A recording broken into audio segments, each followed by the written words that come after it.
Bonjour à tous les amis, j'espère que vous allez bien. Ça me tenait vraiment à cœur de vous faire un podcast directement depuis Seattle, donc ici depuis la ville. Comme vous pouvez le voir, donc là j'ai à disposition un matériel professionnel, j'ai pu réserver un créneau pour justement vous proposer du contenu sur un petit peu ce que j'ai pu voir dans cette build en fait, donc, durant cette semaine, puis partager aussi un peu avec vous les nouveautés qu'on a pu voir donc avec les équipes sur notamment tout ce qui est, comme je vous l'ai dit, l'intelligence artificielle, parce que c'est vraiment un axe qui a été pris par Microsoft. Vous avez pu le voir, donc l'injection de plus de 10 milliards sur la société OpenAI, et puis aussi toute l'émergence en fait de ChatGPT en fait, qui a fait qu'aujourd'hui tout le monde s'intéresse à l'AI, et on voit que Microsoft est en train, si vous voulez, de prendre ce train à fond pour ne pas louper le wagon. Et justement, on va voir qu'avec la build là, ils nous ont proposé énormément de nouveautés. Que ce soit sur de l'AI sur Windows, de l'AI sur M365, de l'AI sur de la sécurité, et voire même de l'AI sur d'autres outils comme GitHub. Vous allez voir que GitHub, par exemple, aujourd'hui, en une offre, donc c'est encore en preview. Vous pouvez joindre la liste blanche, la whitelist, mais vous avez aussi en fait de l'AI dans GitHub, tout ce qui est repository, etc. Donc c'est vraiment intéressant.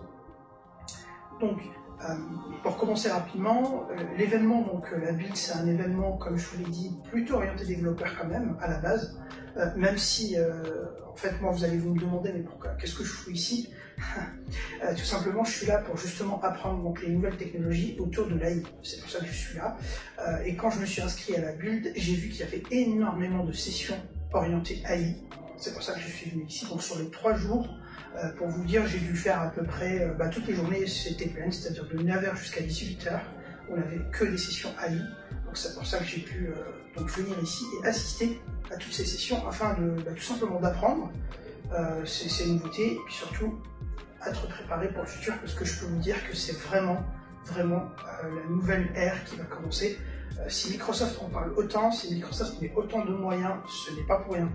Donc je vous encourage tous, à ceux qui sont intéressés par l'AI, en fait tout simplement de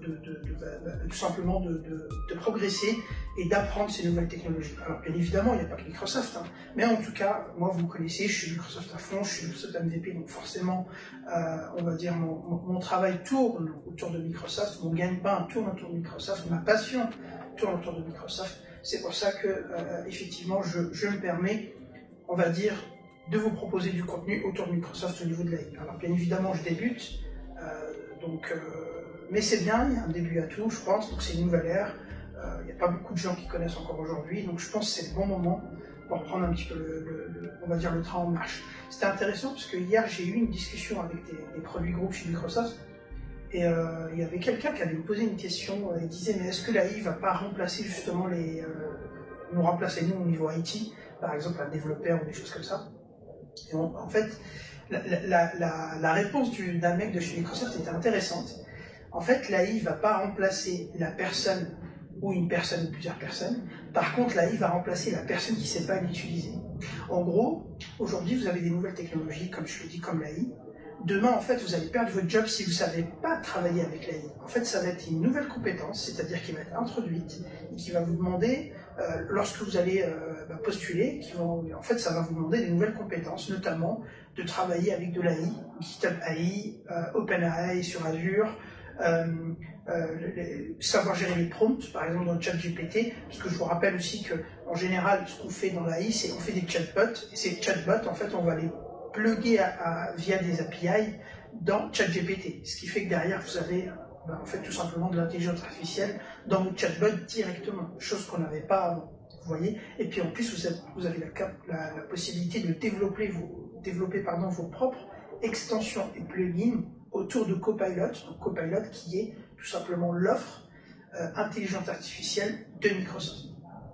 Donc voilà, c'est ça qui est important, c'est que l'introduction elle est un peu longue, mais c'était important de vous sensibiliser un petit peu sur le fait que l'AI c'est quelque chose de très important qui va arriver. Alors bien évidemment, il va falloir la cadrer, parce que j'en parlais aussi avec une personne de chez GitHub justement, il va falloir en fait trouver un framework qui va pouvoir la régulariser en termes de données, en termes de compliance, en termes de sécurité, etc. Donc ça, c'est vraiment important, et ça va être fait. Microsoft a déjà une offre là-dessus, en fait, qui permet d'avoir de la transparence, de la sécurité, etc.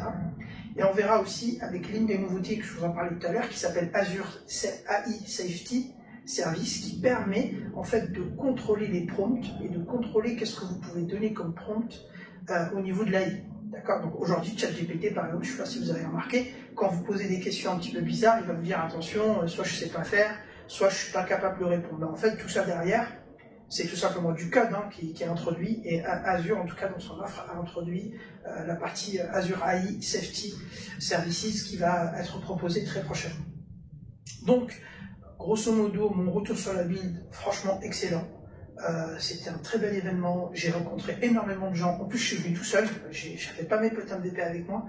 Il n'y a personne malheureusement qui a pu venir à cette date. En tout cas, j'ai pu rencontrer énormément de personnes. On a pu échanger sur plein de choses, sur, je vous l'ai dit, les intelligences artificielles du futur, ce qu'on peut en faire. Est-ce que c'est dangereux pour les humains? Est-ce que c'est dangereux pour notre travail? Est-ce que finalement les machines ne vont pas s'emparer de l'humain? Enfin voilà, vraiment des discussions intéressantes.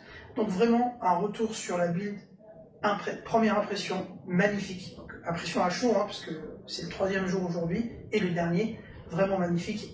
Et comme je le disais dans les vidéos, puisque je vais vous sortir un vlog là-dessus, comme je le disais, si vous avez la chance de venir, franchement, venez au moins une fois, que ce soit à la build ou Ignite. Pourquoi? Parce qu'en fait, comme je le disais, c'est pas que des sessions, c'est vraiment une atmosphère particulière où vous êtes là, vous apprenez des gens, vous discutez avec les gens, vous faites des sessions en live, vous faites du lab, parce qu'en fait, il y a des workshops qui sont proposés de manière gratuite pour faire du lab, pour monter en compétences. Vous allez avoir un lab sur AKS, un lab sur Azure AD, un lab sur de la sécurité, un lab sur monter un OpenAI avec ChatGPT, enfin énormément de labs qui sont proposés, et c'est vraiment intéressant pour les gens qui souhaitent venir apprendre et s'instruire. En tout cas, voilà moi pourquoi je suis venu, pour vraiment apprendre cette nouvelle ère, en tout cas qui est l'AI. Donc après, j'ai eu aussi pas mal d'échanges, parce que en tant qu'MVP, on a eu une journée, donc le lundi, on a eu une journée, on va dire, privée, c'est-à-dire qu'il n'y avait que les MVP et les RD, donc les Regional Directors au sein du campus ici, enfin au sein du Convention Center, et on a pu en fait échanger sur pas mal de thématiques, c'est-à-dire qu'on a eu des nouveautés et des nouvelles choses avant même qu'elles sortent. Forcément c'est du NDA donc je ne peux pas en parler, mais on a pu échanger sur pas mal de choses, donc c'était aussi intéressant de partager ça avec d'autres MVP qui viennent d'autres coins du monde, du Brésil, du Mexique, des États-Unis, de l'Europe, etc. Et donc dans ce podcast finalement, ce que je voulais vous proposer, donc mon retour en tout cas d'expérience et mon retour que j'ai eu par rapport à cette build, ce que j'ai retenu en tout cas finalement, ce que j'ai retenu c'est AI, c'est-à-dire qu'il y en avait à tous les sauces. À chaque fois que vous regardez une session, il y avait de l'AI dedans. Et là pour le coup, on rentre sur des choses sérieuses, et pas comme avant où on faisait de l'AI un petit peu de manière, voilà. Là vraiment, on est vraiment sur des choses très intéressantes. Et donc cette nouvelle ère, que propose en tout cas Microsoft dans son offre, on a eu beaucoup d'engouement autour de l'AI. Et si vous regardez, donc si vous l'avez suivi, la keynote de Satya Nadella, etc., et Scott Guthrie aussi, en fait on ne parle que de l'AI. Essentiellement on parle que de l'AI, et on parle des offres Microsoft. Donc du coup l'offre Microsoft AI c'est quoi?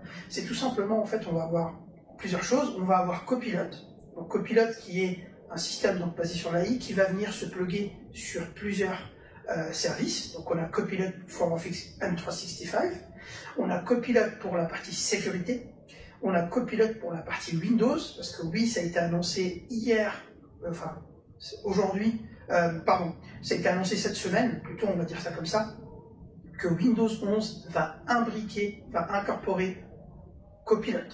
Donc, ce qui fait que vous allez avoir un virtuel assistant dans Windows qui va vous proposer et il va vous aider à faire énormément de choses. Bien évidemment, c'est basé aussi sur ChatGPT. Donc ça, c'est important. Et puis, vous avez aussi l'offre Copilot, en fait, l'AI sur du Power Platform, donc pour les gens qui font de l'automatisation et qui font du Power Platform derrière. Donc ça, c'est important. Après, vous avez l'offre Azure OpenAI, qui est donc dans Azure. Et pareil, ça aussi, vous allez pouvoir mettre en place plein de templates qui sont déjà proposés par Microsoft au niveau de l'AI. Et c'est basé pour l'instant sur ChatGPT 3, donc Turbo. Et il y a et il y a la version ChatGPT 4, donc la dernière version de ChatGPT, qui est introduite dans OpenAI. Par contre, pour y accéder, il faudra tout simplement bénéficier, donc, enfin, il faudra faire la demande et bénéficier en fait d'une dérogation de la part de Microsoft. Donc c'est pas donné à tout le monde. Donc vous pouvez vous inscrire en liste d'attente. Et puis si vous avez de la chance, vous allez pouvoir y souscrire. D'ailleurs attention à ce propos, parce que moi je me suis fait avoir. Si vous voulez utiliser ChatGPT dans OpenAI, dans Azure, il faut d'abord déjà souscrire. Enfin, il faut d'abord s'inscrire à la liste d'attente pour avoir OpenAI dans votre tenant. Ça c'est le premier point. Une fois que c'est fait, vous pourrez faire la demande pour avoir ChatGPT 4 au niveau de votre OpenAI. Après, derrière, vous avez toute la puissance du langage, du ChatGPT 4 pour pouvoir justement faire ces choses. Donc, Copilot M365, grosso modo, c'est quoi? Vous en avez déjà entendu parler, donc ça a été annoncé au mois de mars, je crois.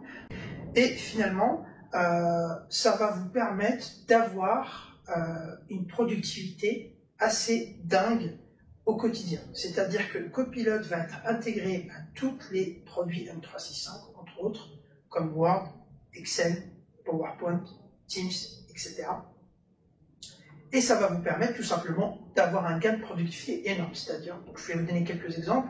Typiquement, vous prenez un Word avec plein de textes dedans, un document Word, vous lui dites, voilà, tiens, est-ce que tu peux me faire le résumé en 5 points, s'il te plaît? Et il va vous résumer exactement ce qu'il y a dans le document. Pour les fichiers Excel, c'est pareil, si vous voulez faire des formules automatiques, etc., que vous ne savez pas faire, il peut vous aider. Pour PowerPoint, c'est pareil. Est-ce que tu peux me créer un PowerPoint en 5 étapes qui me liste les pros and cons du cloud versus le monde on-prem? Paf, il va vous sortir ça. Alors, encore une fois, comme je vous l'ai dit, le but, c'est pas de vous remplacer. C'est tout simplement le but, c'est de créer justement un espèce d'assistant qui va aller beaucoup plus vite que l'être humain, et c'est lui qui va vous aider et qui va vous donner, on va dire, la première trame. Après, bien évidemment, c'est à retravailler à votre sauce, etc.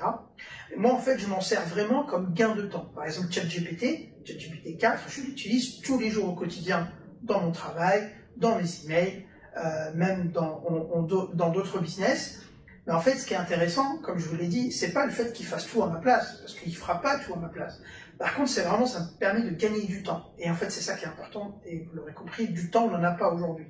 Le temps, c'est devenu un luxe pour tout, que ce soit un sportif de haut niveau, que ce soit un étudiant, que ce soit un travailleur, un cadre, que ce soit un ouvrier, que ce soit un étudiant, un écolier. En fait, le temps, c'est quelque chose qu'on n'a pas.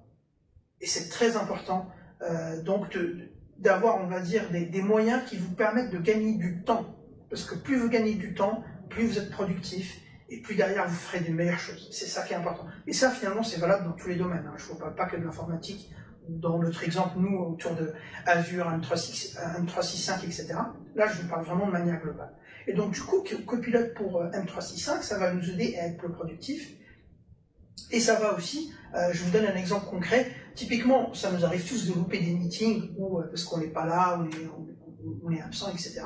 Ce qui est intéressant, c'est que ça nous permet du coup de demander à Copilot de nous lister les points clés du meeting qui a été loupé. Et donc là, du coup, vous allez avoir tous les points que vous avez loupés au niveau du meeting, et comme ça, vous allez pouvoir donc tout simplement refaire votre retard et puis retravailler le meeting. Sachant que s'il y a des points qui vous ont été attribués, bien évidemment, ils vont aussi apparaître. Donc encore une fois, Copilot M365, c'est pas fait pour vous remplacer, je finis là-dessus, c'est vraiment fait pour gagner en productivité, c'est vraiment important. Après, vous avez Copilot pour Windows 11, qui est sorti cette semaine. Je rappelle que le Copilot pour Windows 11 va sortir en juin, par contre, en preview. Pour l'instant, ça a été annoncé cette semaine, et il sortira en juin en preview. Le Copilot Windows 11, c'est plus ou moins la même chose, c'est-à-dire que vous allez avoir un assistant basé sur de l'AI, basé sur ChatGPT 4, etc., qui va vous permettre, via des prompts, de vous aider au quotidien à réaliser des tâches. Typiquement, vous êtes en train de travailler, et puis vous lui dites, tiens, est-ce que tu peux me mettre le menu en dark sur le web? Il va le faire. Est-ce que tu peux me lancer telle musique? Il va le faire. Tu vas lui dire, par exemple, est-ce que, s'il te plaît, tu peux me sortir les logs de la machine entre telle date et telle date? Il va le faire. Est-ce que tu peux me lancer le terminal et puis lancer des commandes? Il va le faire, il va vous proposer les commandes qu'il faut pour le faire. Après, bien évidemment, vous pouvez adapter, corriger les commandes et ensuite les réimporter derrière dans dans votre terminal, par exemple. Et ce qui est intéressant aussi, c'est le système de recherche, donc pareil, qui sera basé sur l'AI, et vous allez aussi avoir le complément, en fait il y a beaucoup de choses, hein. Vous allez avoir le complément avec Bing, donc le moteur de recherche Bing, qui va aussi être couplé à l'AI et à ChatGPT-4, et alors là, on a vraiment quelque chose d'extraordinaire, parce que c'est toujours pareil en fait, je ne sais pas si vous avez remarqué, mais Microsoft, quand ils sortent un truc, ce que j'aime bien avec Microsoft comparé à d'autres produits, c'est qu'en fait, ils sortent un truc cross-platform et qui, en fait, globalise tous les produits. C'est-à-dire que là, regardez, ils ont une offre copilote qui va couvrir toute la partie M365 applicatif collaboration et ils ont sorti la partie copilote Windows, Windows 11 qui va finalement couvrir la partie donc système d'exploitation et par-dessus, ils ont complété la partie sécurité. Donc ce qui fait que, en fait, c'est comme toujours, Microsoft arrive toujours avec une offre globale, structurée, qui permet de couvrir en fait tous les vecteurs d'attaque en termes de sécurité, qui permet de couvrir tous les systèmes de productivité justement en termes de collaboration, etc. Et en fait, c'est là où ça devient intéressant, c'est justement le fait de se dire que Microsoft, quand il propose quelque chose, notamment donc avec l'intelligence artificielle ici, c'est une offre globale. D'accord? Et en plus, ça va plus loin, parce qu'on intègre aussi GitHub avec l'AI, et là, avec GitHub, comme vous le savez, c'est Microsoft, hein, derrière, en fait, on va aller beaucoup plus loin, et les développeurs ont vraiment une expérience de dingue pour pouvoir travailler. C'est vraiment, vraiment important. Et pour finir sur Windows 11 Copilot, vous allez avoir une espèce de hub, en fait, qui va s'appeler AI Hub, et c'est là où tout va se concentrer dans Windows, donc ça aura un bouton, et là, il y aura tout ce qu'il faut savoir, et tout ce que vous allez pouvoir demander à l'AI, pour pouvoir tout simplement vous aider. Donc sur Windows 11, vous allez avoir un petit bouton pour déclencher l'AI. Alors, sur Windows 11 aussi, vous pouvez prendre un document, le glisser et lui dire, voilà, est-ce que tu peux me faire un résumé du document, hein, ça fonctionne, PowerPoint aussi, Excel aussi, etc. Donc là, je vous ai juste donné quelques exemples. Encore une fois, c'est fait uniquement pour gagner en productivité. Donc là, vous avez vu, enfin, on a parlé, pardon, des deux, on va dire des deux offres, donc M365 Copilot pour M365 et Copilot pour Windows 11. Et vous avez aussi, alors j'ai vu une session, franchement je crois que c'était la meilleure session que j'ai vue après les keynotes, c'est AKS et l'AI. Alors là c'est génial parce que pour ceux qui font de l'AKS, Kubernetes dans Azure, on est capable aujourd'hui d'introduire donc de l'AI avec Copilot. Et en fait on a ce qu'on appelle, donc vous connaissez tous les cube control, hein, donc pour AKS, là vous allez avoir le cube control Copilot. Ce qui fait que vous allez pouvoir générer des fichiers de configuration YAML, vous allez pouvoir déployer des applications, nettoyer des pods, vérifier le cluster AKS s'il fonctionne bien, faire du troubleshooting directement avec l'AI. Et ça, c'est génial. C'est-à-dire que vous lui donnez un prompt et lui, il va vous le générer automatiquement. Alors, bien évidemment, soit vous l'adaptez, soit en général, ça fonctionne bien. En tout cas, moi, les démos que j'ai vues, la personne, elle a généré toute une application, tout un framework, toute une application directement sur AKS en mode AI. Et en plus, il a fait, à la fin, il a fait exprès de se tromper sur des ports réseau, c'est-à-dire que quand il accédait en fait il accédait au service, web service depuis l'extérieur, en fait ça marchait pas. Donc il a fait exprès de choisir le mauvais port dans sa conf. Et du coup, en fait, avec pareil Copilot, il a pu en fait faire du troubleshooting de manière automatique et ça lui a dit voilà, c'est ici ton erreur, il faut que tu la corriges. Et bien évidemment, il a pu la corriger aussi, soit de manière manuelle, parce que la méthode manuelle sera toujours disponible, ou soit via Copilot directement. Donc ça, c'est vraiment intéressant. Et le dernier point sur AKS Copilot, c'est que typiquement, moi j'ai beaucoup bossé sur AKS, et des fois on doit sortir des stats, en fait, sur par exemple les performances du cluster, etc. Donc il fallait faire les requêtes QQL directement, le langage custo de Microsoft. Et bien là, avec l'AI, vous lui donnez un prompt, vous lui donnez une phrase bien sûr bien ficelée, et là automatiquement il vous sort la requête, vous n'avez plus qu'à la copier-coller dans le QQL, et là il vous sort directement les performances. Et ça c'est vraiment génial. Donc bien sûr c'est les performances, les logs, le stockage qui est consommé, etc., etc. Donc ça vous donne vraiment tout ce que vous pouvez faire en QQL avec donc des prompts directement sur Copilot. Et ça, c'est vraiment très très fort de la part de Microsoft. Donc j'ai parlé aussi de Bing avec ChatGPT, hein, donc Microsoft Bing, donc le moteur de recherche qui va être aussi couplé à ChatGPT, donc ça aussi c'est intéressant pour ceux qui veulent l'utiliser. Et puis, tout à l'heure, je vous ai parlé de Azure AI Safety. Donc, Azure AI Safety, comme je vous l'ai dit, donc là, c'est vraiment orienté développeur, hein, parce que c'est au niveau de l'application, quand vous allez coder votre AI, que vous allez pouvoir mettre ça en place. C'est tout simplement un moyen qui va vous permettre, qui va permettre à l'AI d'être modéré. C'est-à-dire que vous allez lui donner, via des algorithmes et via surtout on va dire via ce service Azure AI Safety, pardon, vous allez lui donner en fait des mots-clés, d'accord, qui vont être basés sur 3 niveaux. Donc, il y aura 3 niveaux de criticité, d'accord, donc medium, low et high, et vous allez aussi pouvoir donc filtrer du contenu en fonction de ce que vous voulez qu'il reçoive. Donc typiquement, si vous voulez pas qu'il soit, on va dire qu'il reçoit des gros mots, des mots à caractère raciste, des mots à caractère sexuel, etc., ben vous allez devoir affiner tout simplement le langage avec ce service AI Safety.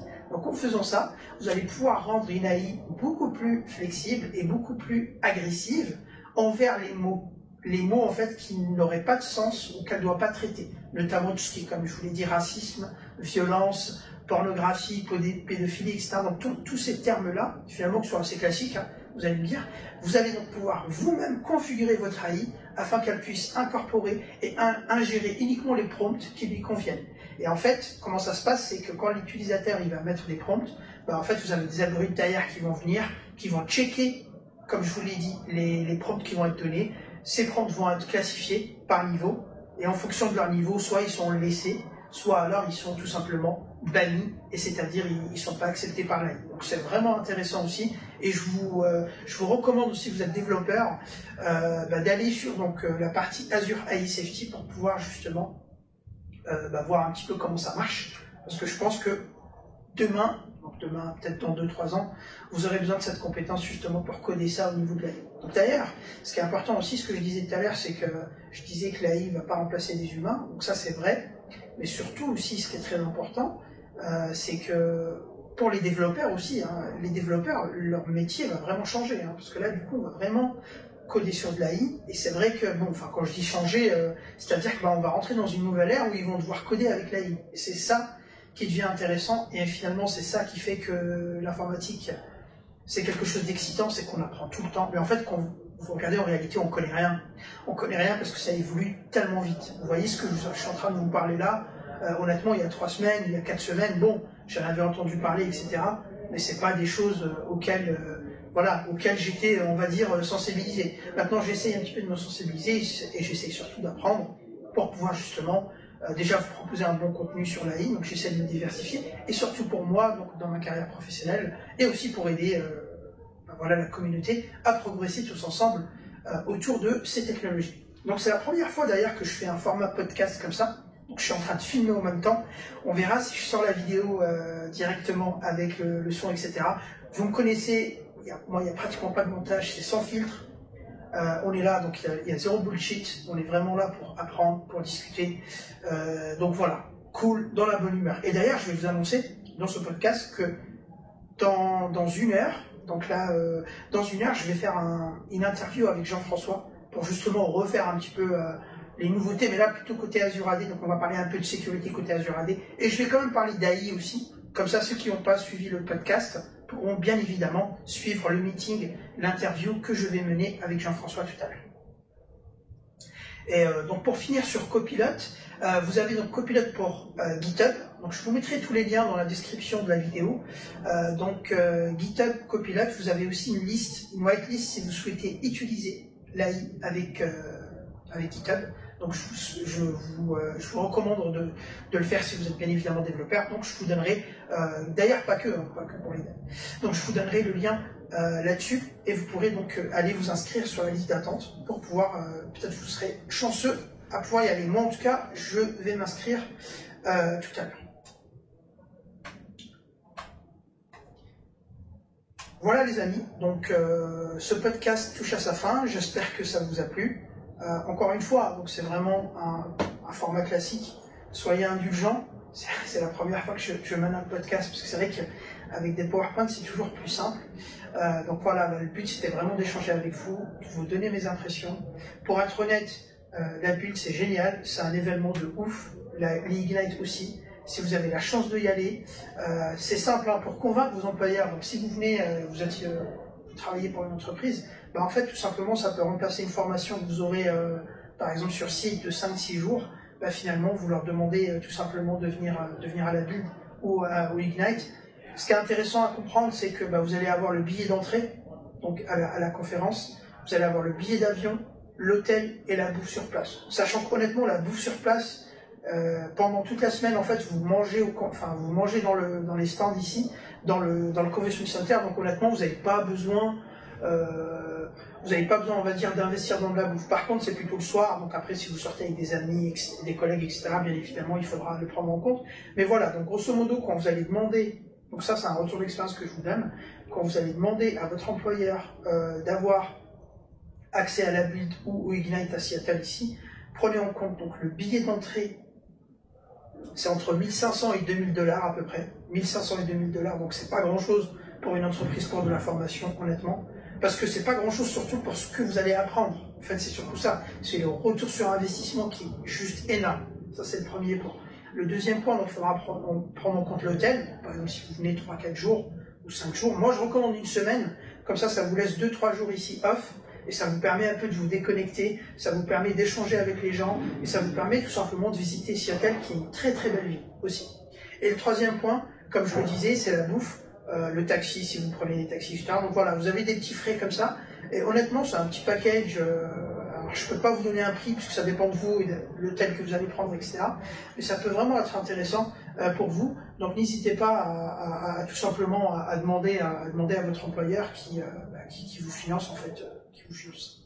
Voilà, donc ça c'est vraiment en tout cas un conseil que je donne, que ce soit aux jeunes, aux plus jeunes, aux seniors aussi. Si vous n'avez jamais fait l'Ignite ou la Build, honnêtement, je vous le recommande fortement. Alors attention quand même, la Build c'est orienté quand même développement et AI. Donc si vous êtes intéressé uniquement par de l'infra pur, je vous recommanderais plus les Ignite, hein, d'accord? Parce que les Ignite, là, pour le coup, c'est un événement qui est basé uniquement sur la partie infrastructure IT Pro, donc le cloud, la partie IaaS, la partie PaaS, la partie SaaS, etc. Donc c'est vraiment intéressant. Donc à voir, bien évidemment, en fonction de vos attentes et de vos besoins. Voilà, donc quant à moi, écoutez, je vous remercie infiniment de me suivre sur la chaîne, donc Cloud Safe TV. N'hésitez pas à commenter ce podcast. Bon, il est un peu particulier parce que, honnêtement, je vous l'ai dit, hein, je vous parle à chaud. Vous me connaissez, moi, j'ai pas de filtre, je vous parle à chaud. Je voulais vraiment partager ce moment avec vous parce que je suis vraiment content d'être là. Et voilà, je voulais vraiment qu'on soit tous un petit peu. C'est comme si on vivait ça ensemble, comme je vous l'ai dit à travers des vlogs. Donc, il y aura une vidéo vlog qui va sortir, une interview avec Jean-François et ce podcast. Donc je peux vous dire que la semaine a été intense, sachant que le matin, je travaillais aussi pour des clients, parce que tout simplement, j'avais des livrables, des meetings à honorer avec mes clients. Donc forcément, le matin, très tôt le matin, je bossais parce qu'il y a 9 heures de décalage. Donc je faisais mon travail le matin et j'attaquais donc la build à partir de 9 h ici, c'est-à-dire que ça faisait 18 h en France et à Genève, donc ce qui fait que j'étais un petit peu libre pour pouvoir faire mes Ignite sans, on va dire contraindre la production, mes clients, etc. Écoutez, je vous remercie infiniment et je vous dis à très bientôt pour la suite des vidéos, des webinars, des vlogs, des talks. Il y en aura plein. Restez concentrés, restez branchés avec nous et je vous dis à très bientôt. Ciao les amis.